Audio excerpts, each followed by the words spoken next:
तो रुद्र बोला, चलो बाहर चलकर मेरे साथ कार्टून देखो, अपनी दवाई भी ले लो। कृतिका ने ऐसा ही किया। अब आगे। वही आयुष बाहर सोफे पर बैठ गया। तभी मोहन जी ने कहा, तुम ऑफिस नहीं जाओगे क्या? तो आयुष बोला, नहीं, कृतिका को ऐसी हालत में छोड़कर मैं कहीं नहीं जा रहा, मेरा काम में मन नहीं लगेगा। तो प्रीतम जी भी बोले, तुम्हें ऐसा ही करना चाहिए, काम तो बाद में भी हो जाएगा। मोहन जी चुप हो गए। तभी रुद्र कृतिका को लेकर टीवी के सामने सोफे पर लेटने के लिए बोला और टीवी पर शिनचैन लगाकर बोला, यह देखो और प्रे करो कि तुम्हें ऐसा ही बेबी हो जाए जो सबके धुएं निकाल दे। फिर रुद्र प्रिया जी से बोला, माँ, कृतिका को दवाई लेनी है तो इसे पानी दे दो। और डार्लिंग बीवी, तुमने अपनी आयरन की दवाई ले ली ना? तो आध्या बोली, हाँ, लेकिन मुझे गोलगप्पे खाने का मन कर रहा है। तो कृतिका भी बोली, भैया मुझे भी खाना है और खट्टा मीठा पानी भी पीना है। रुद्र ने प्रीतम जी को देखा तो वह बोले, बाहर का खाना काफी अनहाइजीनिक होता है, मैं पानी पूरी बना दूंगा। तो रुद्र बोला, आपको आता है बनाना? तो प्रिया जी बोली, शौर्य के टाइम जब मेरा मन करता था तो तेरे पापा मेरे लिए खुद बनाते थे। तो रुद्र बोला, मैं भी बनाऊंगा, चलिए दोनों मिलकर बनाते हैं। बस फिर क्या था, दोनों किचन में घुस गए। आयुष भी चला गया उनके पास। तो मोहन जी शौर्य से बोले, तुम क्यों रुके हो, तुम भी जाओ। तो शौर्य बोला, पापा और रुद्र गए हैं तो मैं उनकी जगह काम कर रहा हूं ना, इसलिए। वहां किचन में जहां प्रीतम जी सूजी छान रहे थे, वहीं आयुष पानी बनाने के लिए सामान निकाल रहा था और रुद्र बर्तनों को उठा उठा कर देख रहा था कि पूरी किस्म में तलनी है। तभी आयुष ने एक कड़ाही प्रीतम जी को दी, जिसे उन्होंने गैस पर चढ़ा दिया। वहीं बाहर मीनल जी प्रिया जी से बोली, क्या वह वहां दिल्ली में भी ऐसे ही रहते हैं? तो प्रिया जी बोली, जी माँ जी। शौर्य जब होने वाला था तब उन्होंने 2:00 बजे रात में उठकर यह सब काम किए हैं। बस किचन कुछ ज्यादा ही गंदा कर देते हैं, मैं जरा देख कर आती हूँ उन्हें। प्रिया जी किचन में गईं तो देखा प्रीतम जी पूरी तल रहे हैं। वहीं आयुष पानी बना रहा था और रुद्र ने एक पैन गिटार की तरह पकड़ रखा था और उस पर ढोलक बजाते हुए एक गाने का पोस्टमार्टम करते हुए गा रहा था, बीवी के नौकर और गोलगप्पे तल दो, बीवी के नौकर गोलगप्पे डाल दो, भूख लगी है मेरी बीवी को, इसकी बीवी को, आपकी बहू को भूख लगी है। प्रिया जी वहां से हंसते हुए वापस आकर सबके पास बैठ गईं और किचन का हाल सुनाने लगीं, जिसे सुनकर सब लोग हंसने लगे। ठाकुर हवेली में रुद्र ने किचन में हुड़दंग मचाया हुआ था। जब सारा काम निपट गया तब रुद्र ने थाली से आटा पूछकर अपने माथे और गालों पर लगा लिया। तो प्रीतम जी बोले, इसे लगाने से तो गोरा नहीं होने वाला। तो रुद्र गोलगप्पे की थाल उठाकर भागते हुए बोला, मैं अब बाहर जाकर सबको बताऊंगा कि ये सब मैंने बनाए हैं। आयुष हंसने लगा तो प्रीतम जी उसके सामने से पानी उठाकर भागते हुए बोले, चिलगोजा मुझ पर हंसता है। आयुष का मुंह खुल गया, वह अपना सामान पटकते हुए उनके पीछे चला गया। वहीं रुद्र ने अब तक खुद को पानी पूरी वाले के किरदार में पूरी तरह से ढाल लिया था। वह कृतिका से बोला, आई मैडम, कितने की प्लेट बनाऊं? 1 प्लेट ₹30 की है। तो प्रिया जी बोली, बेटा तू हमसे भी पैसे लेगा? तो रुद्र बोला, आपको और दादी को मुझे पप्पी देनी होगी, बाकी सबको पैसे देने होंगे ताकि कल मैं सबके जाने के बाद पिज्जा मंगाकर खा सकूं। तो आयुष बोला, लेकिन तूने किया क्या है? ये सब तो मैं और अंकल ने बनाया है, तूने तो बस एक अच्छे खासे गाने का मर्डर किया है। तो रुद्र बोला, तेरी मेहनत का मेहनताना मैं तेरी बीवी को फ्री खिलाकर चुका दूंगा, चल भाग यहाँ से। आयुष ने प्रीतम जी को देखा तो वह चुपचाप सोफे पर बैठ गए थे, तो वह भी उनकी बगल में बैठ गया। फिर शुरू हुई रुद्र की दुकानदारी। सबके हाथों में कटोरी थी। रुद्र ने एक एक करके गोलगप्पे देने शुरू कर दिए। सबसे आखिर में रोहिणी रह गई तो मीनल जी उससे बोली, रोहिणी तुम भी ले लो। आयुष भी बोल पड़ा, माँ, रुद्र आज दुकानदार बना है जो किसी में भेदभाव नहीं करता है ना। रुद्र? वह रुद्र को देखकर मुस्कुराया। वहीं बाकी सब और रोहिणी रुद्र को देखने लगे। तभी रुद्र रोहिणी को घूरते हुए बोला, और उनकी दुकान में जो मेरे साथ भेदभाव हुआ है उसका क्या? रुद्र की बात सुनकर रोहिणी और बाकी सब जो खुशी खुशी गोलगप्पे खा रहे थे, उन सब का मुंह उतर गया। रोहिणी कटोरी नीचे रखने लगी। वहीं रुद्र ने जब सबके चेहरे उतरे हुए देखे तो उसने कहा, ठीक है, मैं इन्हीं को गोलगप्पे दे दूंगा, लेकिन मैं इनका एक्स्ट्रा चार्ज लूंगा।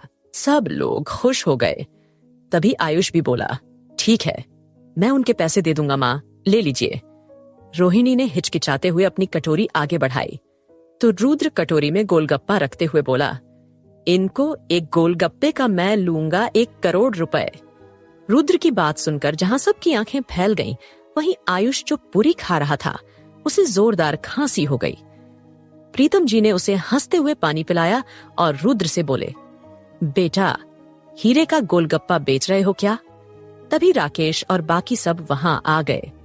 उन्हें इतनी जल्दी कंपनी से आते देख मोहन जी ने पूछा तो रंजीत बोला, कल गणपति जी जा रहे हैं तो हमने सोचा कि उनके साथ ज्यादा टाइम बिता लें, लेकिन यहाँ पर क्या हो रहा है?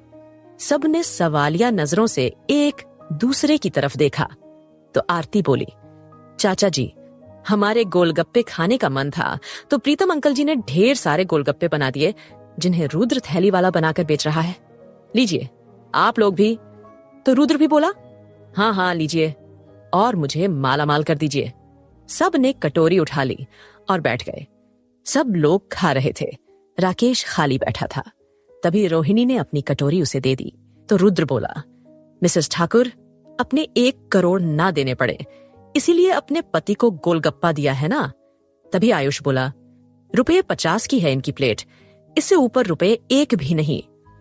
आदित्य और राकेश रुद्र को रोहिणी के साथ बात करते देखकर हैरान थे। वहीं रुद्र ने एक और पूरी राकेश की कटोरी में डाल दी। उसके बाद सब ने पेट भर पानी पूरी खाई और जब रुद्र पैसे गिनने लगा तो उसके पास ₹700 हो गए थे। वह खुश होते हुए बोला, वाह, मजा आ गया। पापा, माँ पकड़िए इन्हें, आपसे ले लूंगा, और सारे पैसे प्रिया जी को दे दिए। अभी आता हूँ, कहकर वह कमरे में चला गया क्योंकि उसका फोन वाइब्रेट हो रहा था।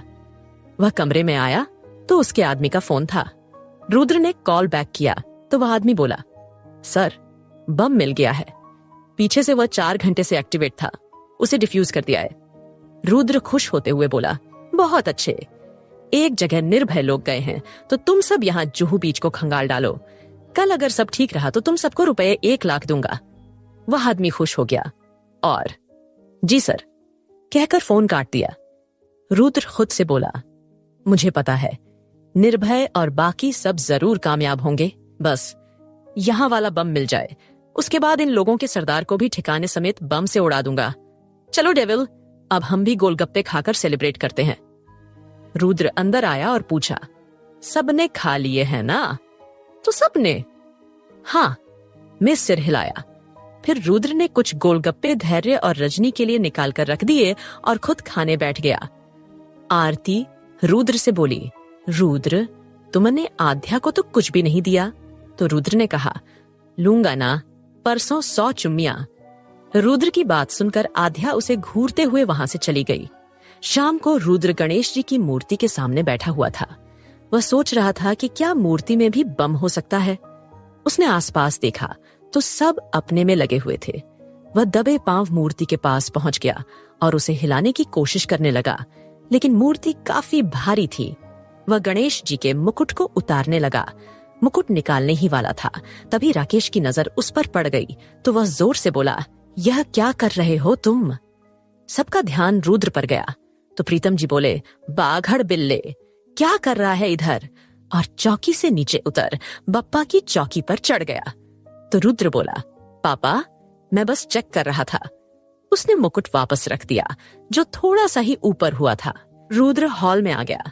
तब राकेश उस पर गुस्सा करते हुए बोला, इतना ज्यादा भी बचपना अच्छा नहीं होता, समझे? इतना बड़ा हो गया है और यह भी नहीं पता कि चौकी पर पैर नहीं रखना चाहिए।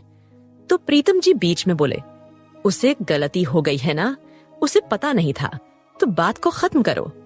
तो रुद्र बोला, 1 मिनट पापा। और यू मिस्टर ठाकुर, मैं इतना बड़ा हो गया हूँ तो आपने मुझे बड़ा नहीं कर दिया।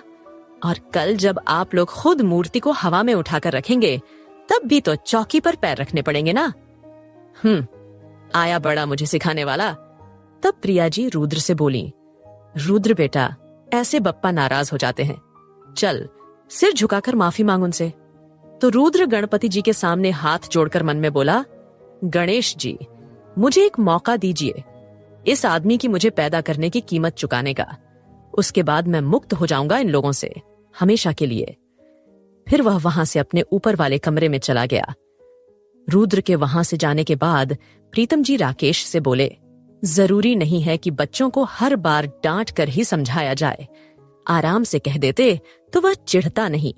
आज कितनी शांति से वह आपसे और आपकी बीवी से पेश आ रहा था, लेकिन वह सही कहता है, लायक ही नहीं है आप उसके। वह बाकी बच्चों की तरह नहीं है।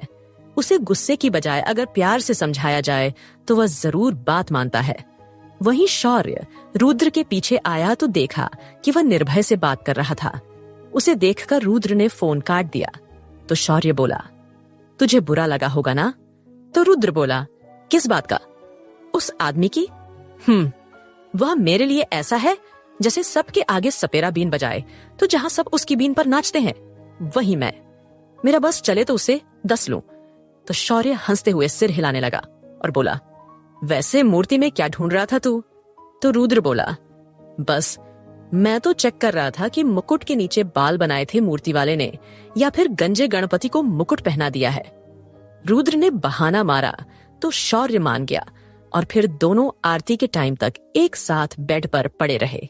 वहीं आदित्य सोच रहा था कि वह रुद्र के पास बैठकर उससे बात करने और उसे समझाने की कोशिश करेगा, लेकिन जब उसने शौर्य को रुद्र के पास बैठकर बातें करते देखा तो वह कुटते हुए वापस लौट गया और बड़बड़ाते हुए बोला, ये लोग हमें उसके पास भी जाने का मौका नहीं देते।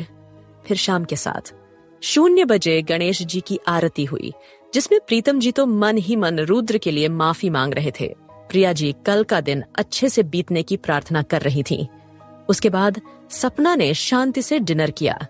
रुद्र ने कुछ देर टीवी देखा और फिर आध्या के पास चला गया। रुद्र आध्या से बोला, पानी पूरी के सारे पैसे वसूल कर लूंगा परसों। तो आध्या कुछ सोचते हुए बोली, एक बात बताओ, तुम आंटी से तो गुस्सा हो, इसकी वजह मुझे पता है, लेकिन राधा आंटी, उनसे तो तुम कभी बात भी करते नहीं दिखते। ऐसा क्यों? तुम रंजीत अंकल को अपना चुके हो और आंटी को नहीं। तो रुद्र बोला, छोड़ो ना डार्लिंग, तुम भी क्या बेकार की बातें करने लगी हो। पर आध्या बार बार रुद्र से पूछने लगी तो रुद्र बोला, क्योंकि वह यहाँ अपने ससुराल की बातें अपने मायके में जाकर कराती थी। मिसेस ठाकुर मुझे मारना चाहती थी और मुझे अबॉर्ट करवाने गई थी। ये बात मुझे विक्की ने बताई थी। उस वक्त मुझे पता नहीं था कि अबॉर्शन का मतलब क्या होता है, तो उसने मुझे एक एनिमेटेड अबॉर्शन प्रक्रिया वाला वीडियो दिखाया था, जिसमें गर्भ में एक छोटा सा बेबी खुश हो रहा था दुनिया में आने के लिए। लेकिन तभी एक कैदी की तरह उसका एक अंग काट दिया गया। वह बच्चा रोते रोते शांत हो गया और आखिर में उसके सर को भी टुकड़ों में काटकर बाहर निकाल लिया गया। रुद्र की बात सुनकर आध्या अंदर तक सिहर गई। उसने कसकर अपने पेट को लपेट लिया, जैसे वह उस पर किसी की नजर भी पड़ने नहीं देना चाहती हो।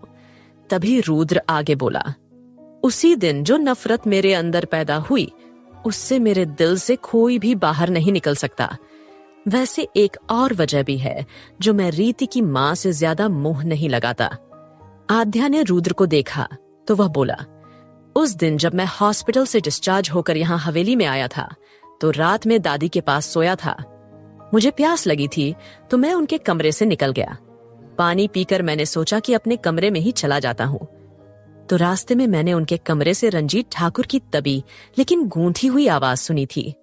वह उन्हें मुझे गोद लेने के लिए कह रहे थे, लेकिन उन्होंने यह कहते हुए मना कर दिया था कि अगर उन्हें एक और बच्चा चाहिए तो वह अपना खुद का पैदा कर लेगी, ना कि किसी बीमार पागल को पालकर अपने दोनों बच्चों का प्यार उसके साथ बांटेगी।